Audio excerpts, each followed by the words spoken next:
الرحمن الرحیم. سینے کے بعد جو ہے نا ہم معدے پہ شروع کرتے ہیں، اور معدہ جو ہے نا یہ الامراض ہے. تمام عوارض اور لواحقات جو ہوتی بیماری کو معدے سے شروع ہوتی ہے. تو اس میں ہم انشاءاللہ بہت سے نسخے، بعض نسخے ایسے ہوں گے جو بالکل مختصر ہوں گے، اور بعض نسخے جو ہیں نا وہ ذرا لمبے ہوں گے لیکن بہت تاثیر والے ہوں گے. میں پہلا نسخہ جو ہے نا شیخ ابو علی سینا کا جو ہندوستان میں لوگ راجہ مہاراجوں کے لیے بناتے تھے، یہ ان بندوں کے لیے کہ پورا دنیا چھانا ہو انہوں نے، لیکن ان کے معدے کو کسی قسم کی فائدہ نہ ہو، اور اس تقویت معدے کا آتا نہ ہو، اور تکلیف ہو گرمائش کی وجہ سے ہو، یا اس کا تخمہ یعنی بدہضمی کی وجہ سے ہو، یا گیس کی زیادتی کی وجہ ہو، یا خفقان ہو، ہر وقت جو ہے نا انسان غم اور فکر اور وسواس میں رہتا ہو، یا دل کمزور ہو، انسان کا معمولی بات کے اوپر ایک دم گھبرا جائے، یا مثال کے طور پر دماغ اس کا کمزور ہو، معمولی بات کے اوپر جو ہے نا وہ جھگڑا کرتا ہو، شور کرتا ہو،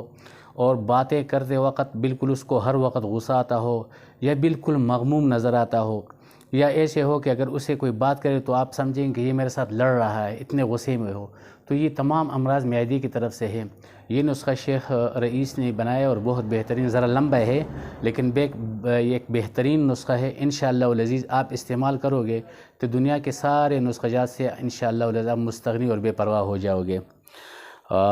زیرہ 1 تولہ، کشتہ یاقوت 1 تولہ، حجر یشب 1 تولہ، ورق طلا 2 ماشا یعنی سونے کے پتے، ورق نقرہ 2 ماشا یعنی چاندی والے نقرے، غارقون آدھا تولہ، افطیمون آدھا تولہ، کالی مرچی آدھا تولہ، زنجبیل یعنی سونٹ آدھا تولہ، قرنفل یعنی لونگ آدھا تولہ، مزنجوش آدھا تولہ، حجر یعنی منی 1 تولہ، اور سیندا نمک 1 تولہ. یہ اشیاء آپ کوٹ پیس کے فردن اس سے صفوف بنائیں، اور صبح ناشتے کے تقریباً 5 منٹ بعد 5 گرام 1 چمچ آپ پانی سے لیں، اور رات سوتے وقت 1 چمچ آپ پانی سے لیں. انشاءاللہ العزیز معدے کے باب میں جو بھی نسخے اللہ کے فضل و کرم، اس سے آپ بالکل بے نیاز ہو جائیں گے. السلام علیکم.